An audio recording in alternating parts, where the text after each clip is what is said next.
Урматтуу мусулман бир туугандар, урматтуу Аллах Тааланын барлыгына, бирлигине ишенгендер, улуу Аллах Таала ыйык Кур'ан-ы Каримде Ниса сүрөсүнүн 29-аятында биз менен сиздерге кайрылып минтип айткан.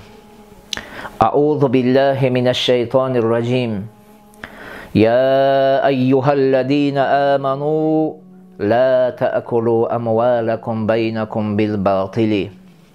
О имандуулар, Аллага ишенгендер, пайгамбарга ишенгендер, акыреттеги эсеп кысап бар экендигине ишенгендер, бейиш менен тозок бар экендигине ишенгендер, силер бири-бириңердин байлыгыңарды, бири-бириңердин мал-мүлкүңөрдү арам жол менен, кыянат жол менен, алдоо жолу менен, кыскасы туура эмес жол менен жебегиле дейт.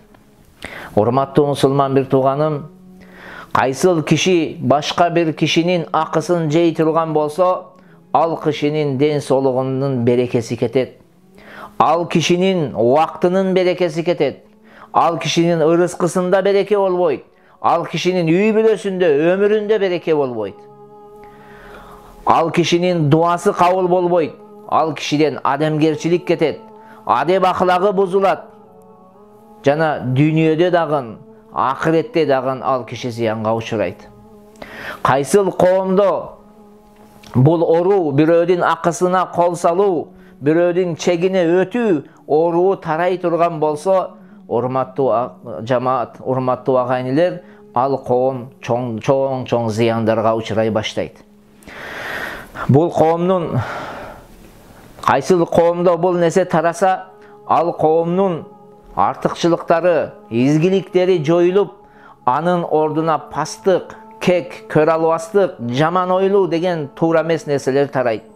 Кайсыл коомдо, кайсыл үммөттө ушундай туура эмес жол менен биринин акысын экинчиси жейиш пайда боло турган болсо, анда насааттын ордуга кыянат пайда болот. Аманаттын ордуна кыянат жайгашат.